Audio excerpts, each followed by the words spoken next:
We've got to focus on the tomorrow because, again, yes, stage 3, that's next year, but good luck. What have you done for me lately? What have you done last month? What are you doing next month? But also here, I notice, and yes, it's obviously off the back of The Voice, opinion poll, Roy Morgan, they may well be shopping for a headline. They say the Libs are now in front of Labor on 2PP. A lot of people say probably a little bit too hot, but do you think they're back in the fight? Absolutely. And people who say that the no result has no impact on Albanese or the Labor government are living on some other planet. I mean, they put their whole attention to this one issue and the Australian people said, no, you've got it all wrong.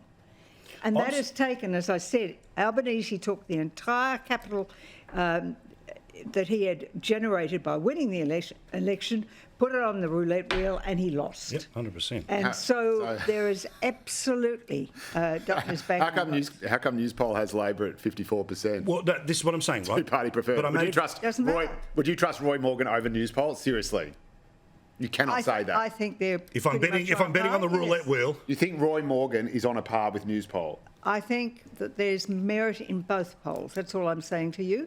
But I'm not going to say to you otherwise. The question was... Okay, but the reality is... Roy Morgan... But okay, that's inside baseball. Is Dutton back in the race? Answer, yes. So here's the thing, where the assumption is, and you've already seen Question Time, media, the Nikki Savas sort of, the early message being sent to everyone, don't dare talk about immigration. I mean, come on, people's lives. Immigration is alive and well as an issue. 100%, including in the communities where 90% end up in the suburbs of Sydney and Melbourne, and they end up in particular, like, that's a chat to have, right?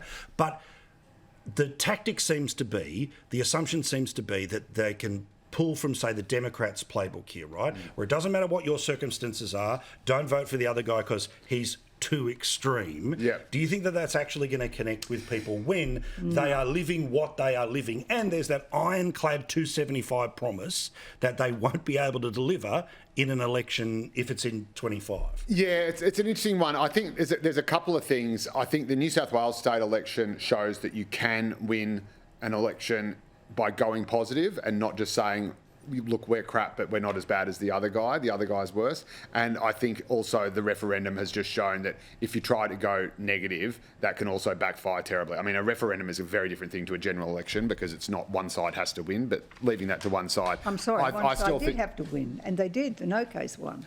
Yeah, so nothing has happened. There's not a no government. So the point is, if you're running a referendum campaign, you have to make a positive case for change. Otherwise, nothing happens. Just attacking the other side doesn't work. You know the old